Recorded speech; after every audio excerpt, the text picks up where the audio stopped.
কি ব্যাপার জেঠু? এমার্জেন্সি কল কেন? জেঠু, আমি কি তোমার আত্মীয় নাকি? গান্ধীজিকে আমরা বাপু বলি, নেহরুজিকে চাচা। ওরা কি আমাদের আত্মীয়? ভালোবাসা এইসব ভালোবেসে বলে।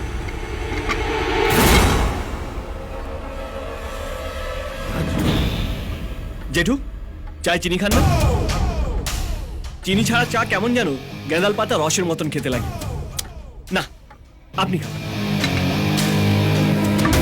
এটা কোত্থেকে নিয়ে এসছেন? নতুন নাকি? হ্যাঁ স্যার, নতুন। কিন্তু আপনাকে আমি দুবার ওয়ার্নিং দিয়েছি, তারপরেও আপনি কালকে ঝামেলা পাকিয়েছেন। এসব খোকা বোঝানো কথা শোনার জন্য আমি এখানে আসিনি। এদের লকআপে পুরুন আর হাড়গোড় ভেঙে দিন। এত ফুটছে মানে ভোর থাকতে জেঠুর পকেট গরম করে দিয়েছে। কি জেঠু? কিভাবে কথা বলছে দেখেছেন?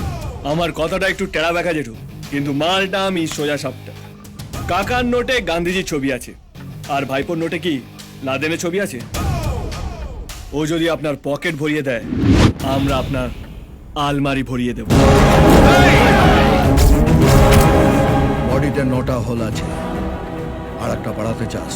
ও কাকা, তোমার বন্দুক থেকে গুলি বেরোলে আমার বন্দুক থেকে কি চকলেট বেরোবে? কাকা, আপনি যান, আমি দেখছি, প্লিজ। আপনাকে টাকা দিক ঘুমটা টেনে দাঁড়িয়ে থাকার জন্য নয়, ঘুমটার আড়ালে খ্যামটা নাচার জন্য। যেমন বলবো তেমন নাচবেন। রানীগঞ্জের ল আপনার হাতে, তো অর্ডার আমার হাতে। আজকের পর কেউ যদি আমার রাস্তা কাটে, তাহলে আপনার গলাটা আগে কাটা যাবে।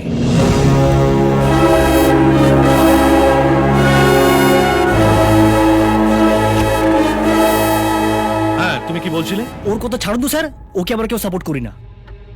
তুমি বলো। পার ডেল 10% দেবো। কাকার মারবো আর জেঠু আলমারি ভরবো। রাজ, এসব কি কথা বলছো? ওকে ওর মতো খেলতে দিন, এতে আপনারও লাভ আমারও। এতদিনে আপনি একটা ঠিকঠাক লোক পেয়েছেন, যার হাত এবং মাথা দুটোই সমানভাবে চলে। কাকা একেবারে মাথার উপর উঠে বসেছে, ওকে নিচে নামানোর জন্য এরকম একটা শক্ত আকশির দরকার। আমার ফুল সাপোর্ট আপনার সঙ্গে আছে। থ্যাঙ্কস।